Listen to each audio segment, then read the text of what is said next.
tayo ay laging magtanod, sapagkat di natin talos ang pagbabalik ni Jesus. Hallelujah, Hallelujah, Hallelujah, Hallelujah.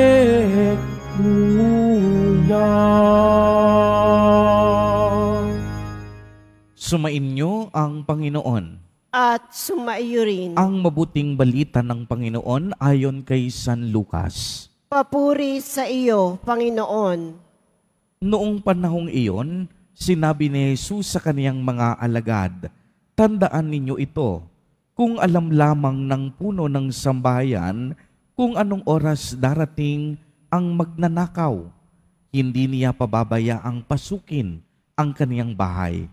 Kayo may dapat humanda, sapagkat darating ang Anak ng Tao sa oras na hindi ninyo inaasahan."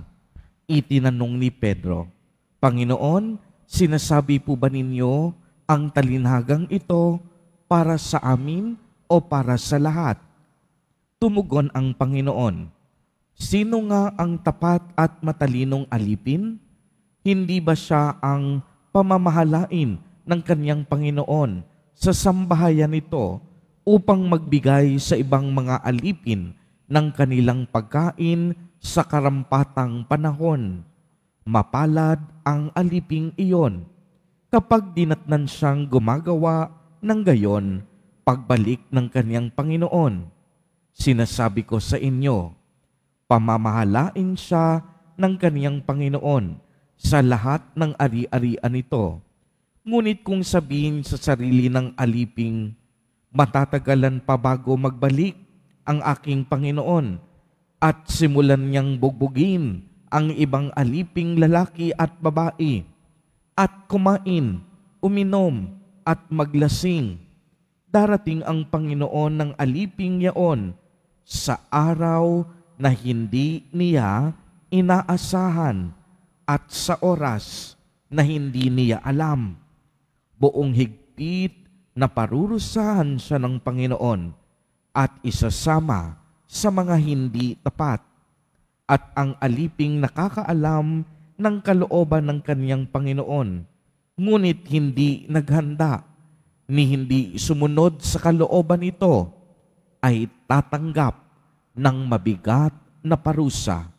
Ngunit ang aliping hindi nakakaalam ng kalooban ng kaniyang Panginoon at gumawa ng mga bagay na nararapat niyang pagdusahan, ay tatanggap ng magaang na parusa. Ang binigyan ng maraming bagay ay hahanapan ng maraming bagay, at ang pinagkatiwalaan ng lalong maraming bagay ay pananagutin sa lalong maraming bagay. Ang mabuting balita ng Panginoon. Pinupuri ka namin, Panginoong Hesukristo. Magsiupo muna po ang lahat. Magandang umaga po sa inyong lahat, mga kapatid kay Kristo. Sa lahat po ng ating mga taga-subaybay sa iba't ibang online platforms at sa lahat ng ating mga kadiboto sa iba't ibang panig ng Pilipinas at maging sa buong mundo kung saan tayo ay naaabot ngayon ng ating live streaming.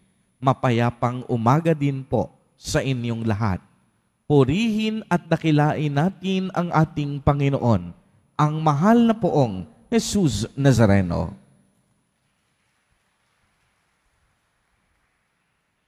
Mga kapatid kay Kristo at mga kadiboto, malugod po namin kayong tinatanggap sa Basilica Minor at Pambansang Dambana ni Jesus Nazareno.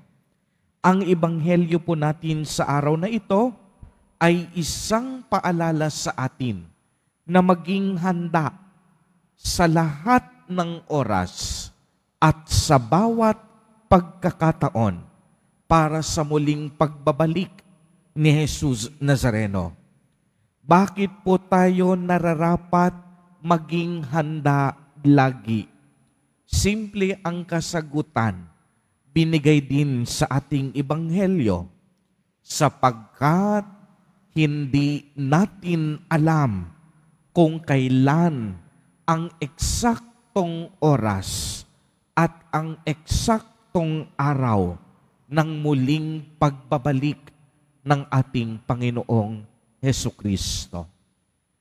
Kahit ikaw ang pinakamatalino sa buong mundo, hindi natin alam kung kailan ang muling pagparito ni Jesus sa ikalawang pagkakataon. Bago umakyat sa langit si Jesus Nazareno, sinabi niya sa kanyang mga alagad at mga apostol na siya ay muling magpabalik. At sa kaniyang muling pagbabalik, inaasahan ng Panginoon na tayong lahat ay nakahanda.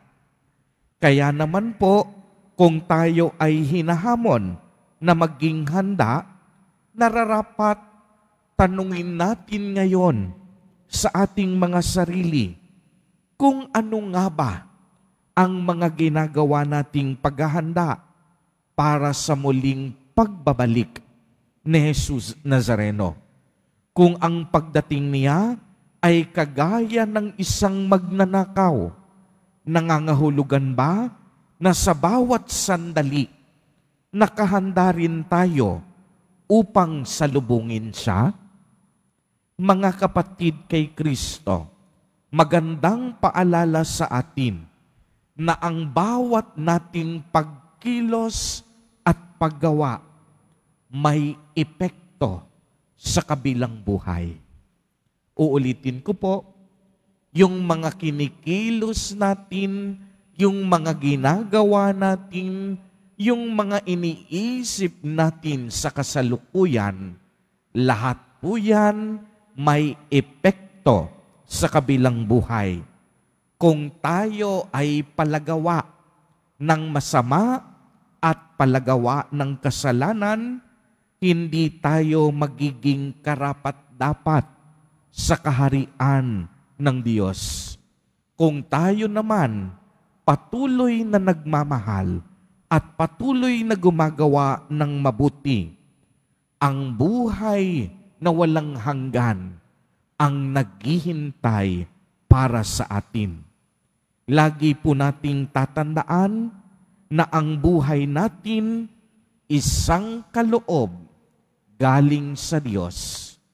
Ito ay nagmula sa kabutihan ng Panginoon.